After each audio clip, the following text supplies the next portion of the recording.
23 athletics चॅम्पियनशिपमध्ये दमदार कामगिरी करत 2 सुवर्णपदके आणि 1 कांस्य पदक पटकावणाऱ्या नाशिकची लेक धावपटू श्रावणी सांगळेचा येवला येथे शिक्षक आमदार किशोर दराडे, नरेंद्र दराडे तसेच युवा नेते कुणाल दराडे यांच्या हस्ते सत्कार करण्यात आला। येवला लासलगाव मतदारसंघातील राष्ट्रसंत भगवान बाबा संस्कार समितीच्या वतीने या सत्कार सोहळ्याचे आयोजन करण्यात आले होते। चीनमध्ये झालेल्या पहिल्या आशियाई अंडर-23 ॲथलेटिक्स चॅम्पियनशिपमध्ये श्रावणी सांगळे हिने उल्लेखनीय कामगिरी करत भारतासह महाराष्ट्राची मान उंचवली। 2 सुवर्णपदके आणि 1 कांस्य पदकाची कमाई करत तिने आंतरराष्ट्रीय स्तरावर आपल्या क्रीडा कौशल्याची छाप पाडली। श्रावणीचा या यशाबद्दल तिचे सर्व स्तरातून अभिनंदन होत आहे। यावेळी श्रावणीची रथातून भव्य अशी वाजत गाजत मिरवणूक काढण्यात आली। ही गोष्ट खरी आहे। सरकारने तर श्रावणीचा सत्कार करणं गरजेचं होतं, योग्य ते मानधन देणं सुद्धा गरजेचं आहे। जर महाराष्ट्र केसरी कुस्ती स्पर्धा होता तो जिल्ह्यातनं जर पहिला निवडून येतो त्याला सुद्धा मानधन दर महिन्याला दिलं जातं। महाराष्ट्र केसरी जो होतो त्याला 25,000 रुपये मरूपर्यंत दिला जातो आणि 1 फ्लॅट दिला जातो। ह्या आंतरराष्ट्रीय जे प्लेअर आहे यांच्यासाठी सुद्धा अशी स्कीम लागू करा। येणाऱ्या अधिवेशनामध्ये हा मुद्दा मी नक्कीच मांडणार आहे। श्रावणीसारखे असंख्य प्लेअर आहे महाराष्ट्रात याच्यात नाशिकमध्ये सुद्धा आहे आणि यांचं आयुष्य पूर्ण खेळामध्ये जातं। पुढचा फ्युचरचा ते अजिबात विचार करत नाही।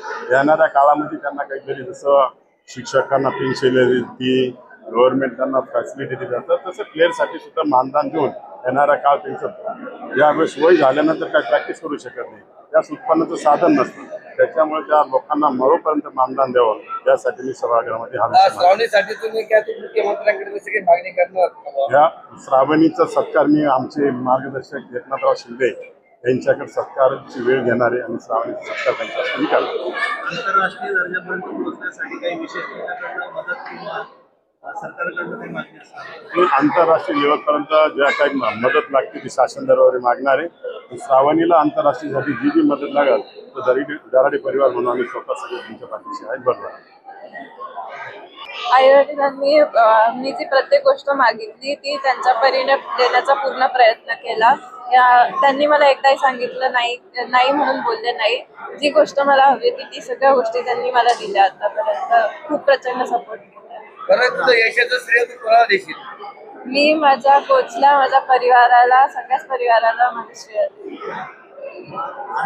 क्षण होता त्यामध्ये 2 सेकंदाचा फरक पडलेला आहे आणि त्यावेळेस काय भावना होती?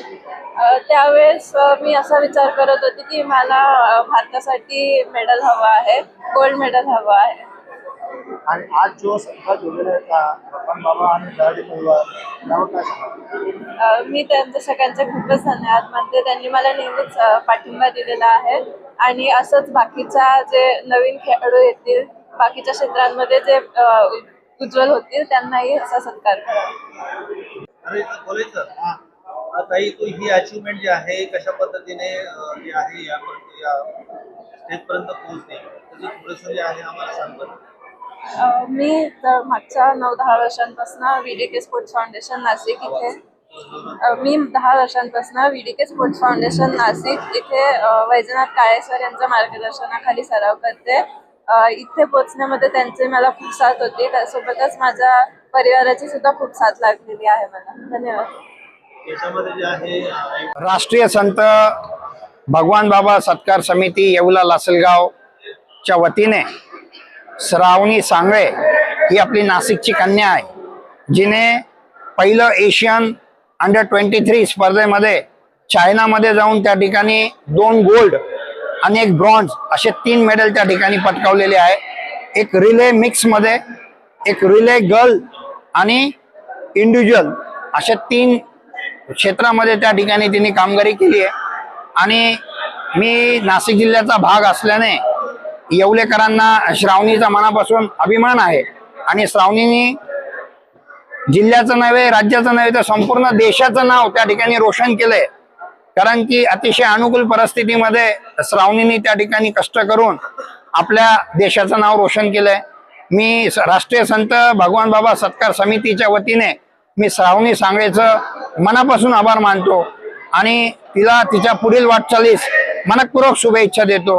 भविष्यात ती कॉमनवेल्थ गेम असतील, भविष्यात ऑलिम्पिक असतील, तिथेही तिने भारताचं रिप्रेझेंट करावं, भारताचं प्रतिनिधित्व करावं अशा शुभेच्छा देतो आणि थांबतो. धन्यवाद.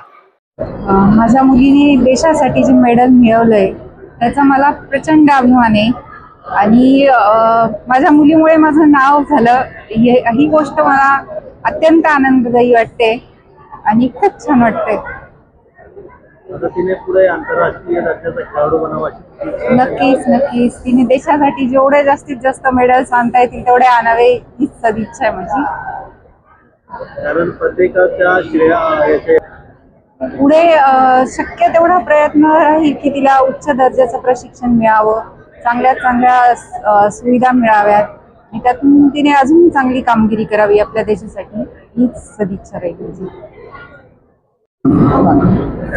अजून एका गोष्टीची खंत वाटते की आपल्या देशात एखादा क्रिकेटपटू चांगली कामगिरी करून आला तर त्याला जेवढी प्राधान्य दिलं जातं, जेवढं प्रसिद्धी दिली जाते तेवढी आपल्याकडे इतर खेळांना मिळत नाही. माझ्या मुलीने देशासाठी 2 सुवर्ण आणि 1 ब्रॉन्झ मिळवलं तरी सरकार दरबारी किंवा कुठल्याही मोठा तिचा सत्कार वगैरे करण्यात आला नाही. ह्या गोष्टीचा मात्र खेद